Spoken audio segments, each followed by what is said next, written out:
हरे कृष्णा। आज हम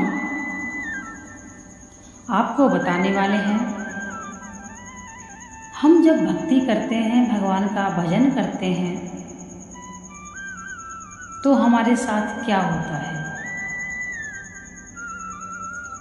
कई बार ऐसा विचार आता है कि जो भी हम भगवान का चिंतन करते हैं, भगवान के नाम का हम जो जप करते हैं, क्या भगवान वह सुनते होंगे।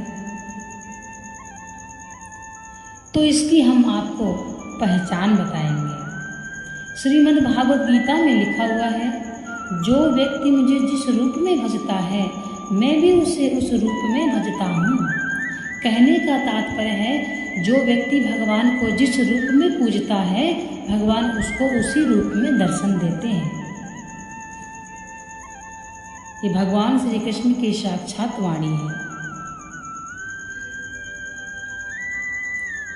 जब हम भगवान की पूजा करते हैं, भगवान की भक्ति करते हैं, हम रोजाना मंदिर जाते हैं, तथा यदि हम एक दिन बीच में नहीं जाते तो हमारे मन में यह विचार उठता रहता है कि हम मंदिर नहीं गए, हम आज मंदिर नहीं जा पाए, चले जाते तो अच्छा रहता, क्या बताएं आज हम मंदिर नहीं जा पाए।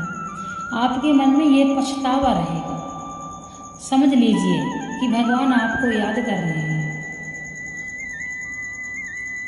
जब तक आप मंदिर नहीं जाते थे, तब तक आपके मन में कोई भी ऐसा विचार नहीं होता था। आपने मंदिर जाना प्रारंभ कर दिया और इसके बाद नहीं भी गए तो कोई फर्क नहीं पड़ता था। परंतु जब से आप भगवान के नाम का जप करते हैं, भक्ति में लीन हो रहे हैं, भक्ति मार्ग में आप जा रहे हैं, मंदिर जाना प्रारंभ कर दिया है, और यदि अब अगर आप मंदिर नहीं जाते हैं तो आपको मन में पछतावा रहता है कि क्या बताएं हम आज मंदिर नहीं गए हैं। इसका मतलब यही है कि भगवान आपसे प्रेम करते हैं और भगवान आपको याद कर रहे हैं, इसलिए यही पहचान है। दूसरी पहचान, यदि दुनिया में कुछ ऐसे व्यक्ति हों जो आपको ठुकराने लग जाए, तब समझ लीजिए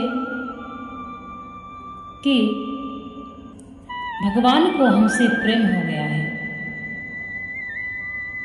जब आप भक्ति करते हैं या फिर आपके मन में भक्ति करने का विचार बार बार उठता है, तो इसका मतलब यह नहीं है कि आप भगवान को ढूंढ रहे हैं, भगवान को प्रेम कर रहे हैं। इसका मतलब यह है कि अब भगवान आपको प्रेम कर रहे हैं और भगवान आपको ढूंढ रहे हैं। यदि कोई ऐसे व्यक्ति से आपका व्यवहार रहा हो जो नास्तिक हो, या उसके कर्म अच्छे ना हो, या वह अपने गुरु को ना मानता हो, धर्म को ना मानता हो, माता पिता की सेवा ना करता हो, और वह व्यक्ति आपको अचानक से ठुकरा दे, आपसे व्यवहार खत्म कर दे, तब आप समझ जाइए कि मुझ पर साक्षात भगवान की कृपा हो रही है। इसमें परेशान होने की कोई ज़रूरत नहीं है। जब आपका मन भगवान से जुड़ जाता है तो भगवान आपको ऐसे तमाम व्यक्तियों से दूर कर देते हैं जो आपके लायक नहीं थे। भगवान श्री कृष्ण कहते हैं, जब भी आप श्रीमद् भागवत गीता पढ़ते होंगे तब आपको यह ज्ञान प्राप्त होगा। कर्म का सिद्धांत सिखाती है श्रीमद् भागवत गीता। जो व्यक्ति श्रीमद् भागवत गीता पढ़ लेता है, वह व्यक्ति बहुत ही समझदार हो जाता है।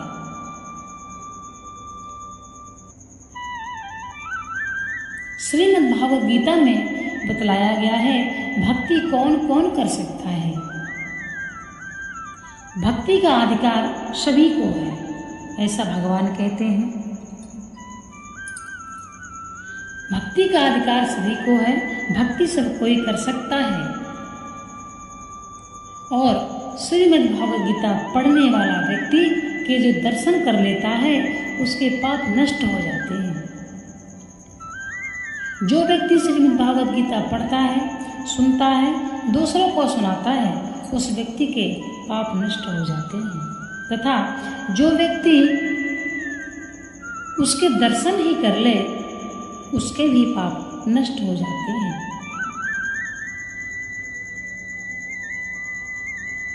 तो भगवान की जब हम भक्ति करते हैं तो हमारी परीक्षाएं भी प्रारंभ हो जाती हैं। भगवान कहते हैं मैं जिसको कुछ देता हूँ उसका पहले सब कुछ ले लेता हूँ। कहने का तात्पर्य है कुछ भी देने से पहले भगवान परीक्षा अवश्य लेते हैं।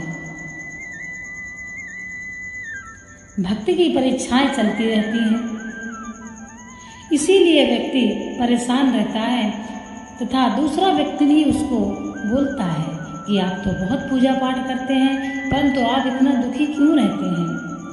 और आपके मन में भी कई बार यह विचार आता होगा कि मैं इतनी पूजा पाठ करता हूँ, मैं इतना परेशान रहता हूँ तथा मेरा दोस्त तो नास्तिक है, भगवान को नहीं मानता है, अपने धर्म को नहीं मानता है, परंतु उसको तो सब सारा सुख है, गाड़ी है, बंगला है, बीवी है, बच्चे हैं तथा ऐश की जिंदगी जीता है, नाना प्रकार के भोगों को भोग रहा है और मैं भगवान को पूजता हूँ परंतु मुझे कुछ नहीं मिल रहा है। बहुत से व्यक्ति हमसे भी ये प्रश्न कहते हैं। यदि हम किसी से राधे राधे भी कर देते हैं तो व्यक्ति हमसे बोल पड़ते हैं आप भगवान को मानते हैं, चलो कोई बात नहीं, वही आपकी श्रद्धा है, परंतु हमने भी भगवान को बहुत माना, बहुत पूजा पाठ किया परंतु हमें कुछ नहीं मिला, हमें क्या मिला। तब हम बोल देते हैं कि कोई बात नहीं है, हम कुछ भी पाने के लिए भगवान का भजन नहीं करते हैं, हमको भगवान से क्या चाहिए।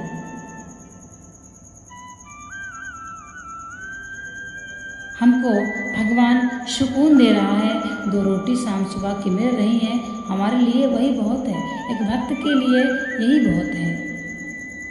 यदि आप गाड़ी बंगला अपना ऐश भगवान से मांगना चाहते हैं तो यह गलत है। इस कलयुग में यदि आप पूजा पाठ करते हैं तो आपकी निंदा भी करी जाएगी, सब कुछ होगा, ये भगवान की परीक्षा समझिए।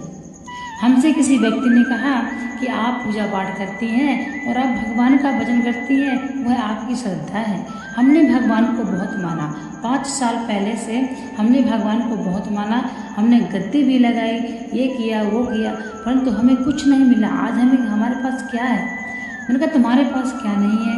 गाड़ी है, घर है, बच्चे हैं, क्या चाहिए? तो वह बोले अरे हमें कुछ नहीं मिला इसलिए हमने भगवान का भजन करना बंद कर दिया है। अच्छी बात है, परंतु उसके दूसरे व्यक्ति के कहने पर आप पर कोई प्रभाव पड़ता है, यह बात गलत है। आप उसको ऐसा जवाब दीजिए ताकि वो भी पछताए कि मैं क्या बोल गया और मैं कैसे व्यक्ति से बोल गया। इन बातों का ध्यान रखिए, तभी आप पूजा पाठ कर सकते हैं। भक्ति में मन लगाना बहुत ही सरल है, परंतु एक विचार मन में धारण करके ही आप भक्ति कर सकते हैं।